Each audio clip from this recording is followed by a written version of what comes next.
തെരഞ്ഞെടുപ്പിൽ സർക്കാർ വിരുദ്ധ വികാരമുണ്ടായാൽ അത് മത്സര രംഗത്തുള്ള മന്ത്രിമാർക്ക് തിരിച്ചടി ഉണ്ടാക്കുമോ എന്ന ആശങ്കയിലാണ് LDF. പകുതിയിലധികം മന്ത്രിമാർ പരാജയപ്പെടുമെന്ന എക്സിറ്റ് പോൾ പ്രവചനങ്ങളും ഈ ആശങ്കയ്ക്ക് ആക്കം കൂട്ടുന്നുണ്ട്. സുനിൽ ഐസക് വിവരങ്ങൾ നൽകും തിരുവനന്തപുരത്ത് നിന്ന്. സുനിൽ, അങ്ങനെ മന്ത്രിമാരുടെ പരാജയം അതൊരു വലിയ തലവേദനയായി LDF മാറുമെന്നുള്ള കാര്യം ഉറപ്പാണ്. പ്രതിപക്ഷ നേതാവടക്കം പറഞ്ഞതാണ് ഒരു അരഡസനോളം മന്ത്രിമാർ എന്തായാലും തോൽക്കുമെന്നുള്ള കാര്യം. പക്ഷേ മന്ത്രിമാരുടെ ഈ തോൽവി അതൊരു ഭരണവിരുദ്ധ വികാരമായി തന്നെ കാണുമോ എന്നുള്ളതാണ്. അങ്ങനെ കാണേണ്ടി വരുമോ LDF എന്നുള്ള ചോദ്യമാണ് വരുന്നത്.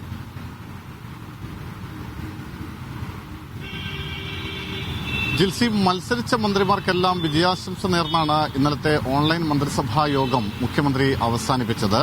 പക്ഷേ ഈ എക്സിറ്റ് പോൾ ഫലങ്ങളൊക്കെ സ്വാഭാവികമായും LDF സംബന്ധിച്ച് വലിയ ആശങ്കയുണ്ടാക്കുന്നുണ്ട്. മാത്രമല്ല, ഈ മന്ത്രിമാർ സർക്കാർ വിരുദ്ധ വികാരം വലിയ തോതിൽ തെരഞ്ഞെടുപ്പിൽ പ്രതിഫലിച്ചിട്ടുണ്ടെങ്കിൽ അത് മന്ത്രിമാർക്കെതിരാകാനുള്ള സാധ്യത LDF പൂർണ്ണമായും തള്ളുകയും ചെയ്യുന്നില്ല. അങ്ങനെയാണെങ്കിൽ 5 മുതൽ 7 വരെ മത്സരരംഗത്തുള്ള മന്ത്രിമാർ പരാജയപ്പെടാനുള്ള സാധ്യത പൂർണ്ണമായും തള്ളിക്കളയുന്നില്ല. എക്സിറ്റ് പോൾ ഫലങ്ങൾ ഇത് ഒരു പരിധിവരെ ശരിവെക്കുകയും ചെയ്യുന്നുണ്ട്. ഇപ്പോൾ അതിൽ പ്രധാനപ്പെട്ടത് തിരുവനന്തപുരത്ത് നിയമത്ത് വി ശിവൻകുട്ടി, അദ്ദേഹം കഴിഞ്ഞ തവണ BJPയുടെ അക്കൗണ്ട് പൂട്ടിച്ച് ഇവിടെ വിജയിച്ച് കയറിയതാണ്. അവിടെ പക്ഷേ ഇത്തവണ കടുത്ത മത്സരമാണ് നടക്കുന്നത് എന്നാണ് പൊതുവായ ഒരു വിലയിരുത്തൽ.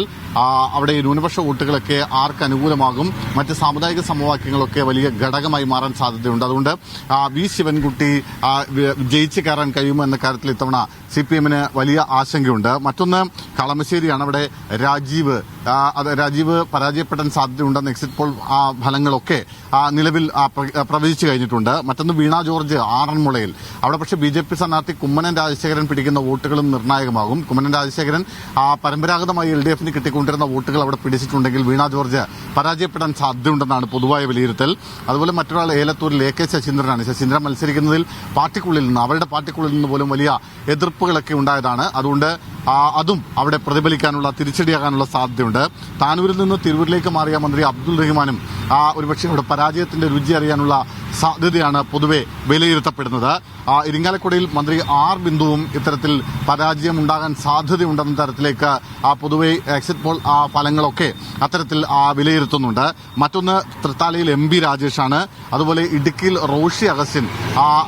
ഇത്ര മന്ത്രിമാരാണ് ഒരുപക്ഷെ ഈ തെരഞ്ഞെടുപ്പിൽ പരാജയം അറിയാനുള്ള സാധ്യതയുണ്ടെന്ന് പൊതുവെ എക്സിറ്റ് പോൾ ഫലങ്ങളൊക്കെ വിലയിരുത്തപ്പെടുന്നത്. എന്തായാലും കാത്തിരുന്ന് കാണുക. നാളെയാണ് തെരഞ്ഞെടുപ്പ് ഫലം. എന്തായാലും പക്ഷെ അതിനൊപ്പം കൂട്ടി വായിക്കേണ്ട മറ്റ് ചില മണ്ഡലങ്ങളുണ്ട്. ഇപ്പൊ KB ഗണേഷ് കുമാർ മത്സരിക്കുന്ന മണ്ഡലം, അവിടെ പത്തനാപുരത്ത്, അതുപോലെ കൊട്ടാരക്കരയിൽ KN ബാലഗോപാൽ, അവിടെയൊക്കെ അതിശക്തമായ കടുത്ത മത്സരങ്ങൾ നടക്കുമെന്നാണ് പൊതുവെ വിലയിരുത്തപ്പെടുന്നത്. എന്തായാലും ജനമാണ് തീരുമാനിക്കേണ്ടത്. പെട്ടി തുറക്കുന്നത് നാളെ 8:00 നാളെ അറിയാം ആ ജനം എന്താണ് തീരുമാനിച്ചിരിക്കുന്നത്, ആർക്കനുകൂലമായി ജനം വിധി എഴുതുമെന്നൊക്കെ അറിയാൻ ഇനി കുറച്ച് സമയം കൂടി കാത്തിരുന്നാൽ മാത്രം മതി. സുനിൽ ഐസക്കാണ് വിവരങ്ങൾ നൽകിയത്.